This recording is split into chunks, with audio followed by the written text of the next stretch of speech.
Hi, my name is Kexin Rong. I'm here to present our work on scaling a declarative cluster manager architecture with query optimization techniques.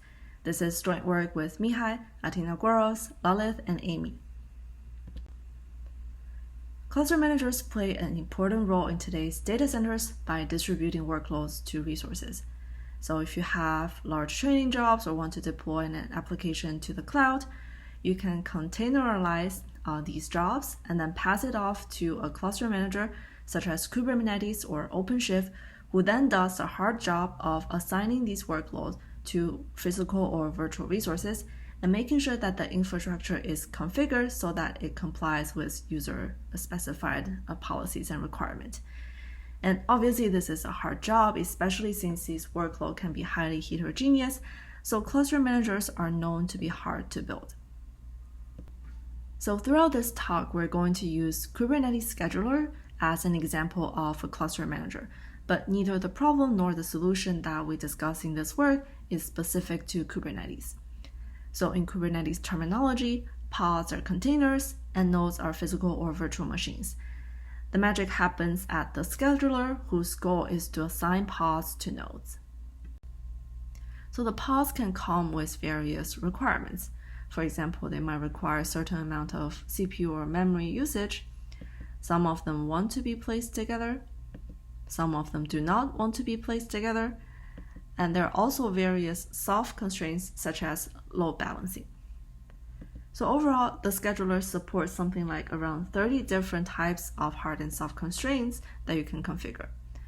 So the scheduler ingests all the information about the state of the cluster and these constraints, and then its job is to find high-quality assignments from pods to nodes, such that these constraints are satisfied. So what the scheduler is dealing here is an example of a multi-dimensional bin packing problem with constraint, which is known to be NP-hard. So how are systems like the Kubernetes scheduler solve this problem today?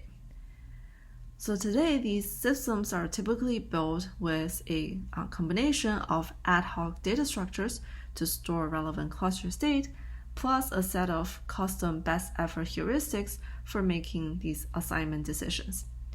But this combination really worries us because it's hard to make it work with complex constraint. The heuristics can miss feasible solutions, let alone finding out good solutions. And a lot of these are implemented via imperative code, so it's really hard to maintain as the feature and the data evolve. So in OSDI 2020, this paper DCM proposes a new and declarative approach to build cluster managers.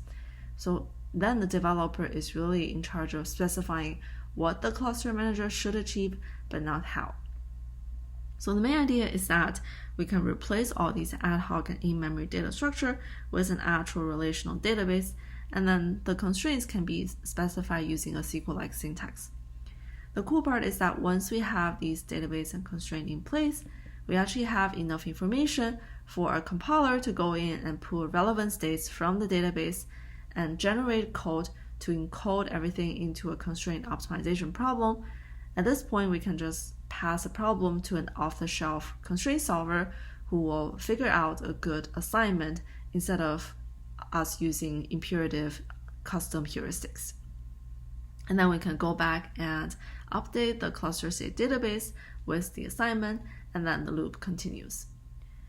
So a prototype implementation based on this declarative idea is already shown to be up to 2x faster than the Kubernetes scheduler in a 500 node scale.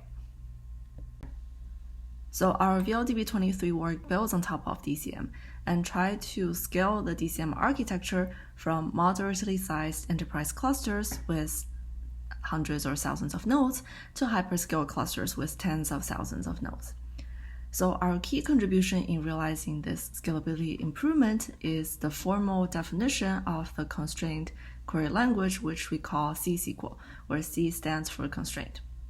So with this formal understanding, this really inspired us to look at optimization techniques inspired by query optimization, such as incremental view maintenance and predicate pushdown, and use them to really improve the scalability.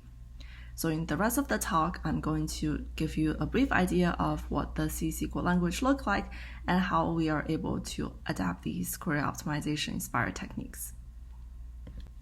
So let's first explain C-SQL through some examples. So in order to use it for cluster management problems, the first step is to represent the relevant cluster states in a database. So in Kubernetes example, you might have a table for pods and a table for nodes. Because pods have to be assigned to nodes, you also have a node column in this pod table, which has a foreign key relationship with the other table. So far this is standard SQL, but because we want DCM to figure out which node that each pods get assigned to, we can tag this node column as a variable column. This is essentially a new data type that we introduce in the language, where each row in the variable column corresponds to a variable in the constraint solver. And actually, because of the foreign key relationship, here the constraint solver knows that these variables can only take one of these three values that appear in the other table. So now that we have the states represented in tables, we can go on and specify constraints. So here is an example of a hard constraint when we're trying to prevent assigning pods to nodes that have a memory overload. So there are two parts to this constraint query. Let's first look at the front part. Here this is standard SQL, and the goal here is to select some rows. In this simple example, we have just one table, but you can also imagine applying more complex things such as predicates or even joins. And now let's look at the constraint part, which is this check clause. So essentially what this part does is that it checks some conditions and makes sure that it should hold true for every row that's selected in the relation. Similarly, we can also write soft constraints, which maximizes numeric expressions. So here is an example of a load balancing constraint where the goal is to maximize the minimum spare memory capacity. So notice that this spare memory capacity column is also a variable column that's a result of a join and an aggregate. Here is a summary of C-SQL's core syntax. It's a variant of SQL for specifying constraint optimization problems. So first we have these check or optimize clauses, which either produces a Boolean or maximizes some numeric or optimization functions. Then a constraint is defined as this view which apply these check or optimize clauses on top of relations, where relations are standard SQL. And finally, a problem is a sequence of these create constraint statements where it combines all Boolean constraint using conjunction and combines all optimization functions using addition. So from the definition, we can see that C-SQL programs are evaluated in two phases. There is constraint evaluation where the solver solves the encoded optimization problem, and there is also this relation evaluation where the database fetches record and update views according to changes in cluster states. So in fact, the constraint and relation evaluations are also the two main bottlenecks that prevents DCM from scaling to really large cluster sizes.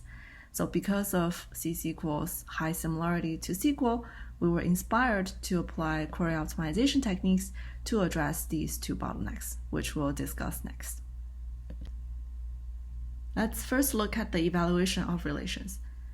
Scaling is necessary here because we have observed that the P95 latency of just the database part is already more than 5 seconds in a small cluster of 500 nodes, whereas our goal is to achieve sub-second overall scheduling latency, which also include the constraint part, for a much larger cluster size.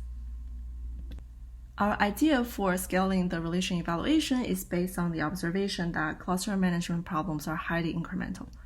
So although your data center might contain hundreds of thousands of pods, a typical scheduling decision might only involve a very small subset of them, triggered by job arrivals and completions. So therefore, it makes sense if the work done by the database is proportional to the size of the changes instead of the size of the database.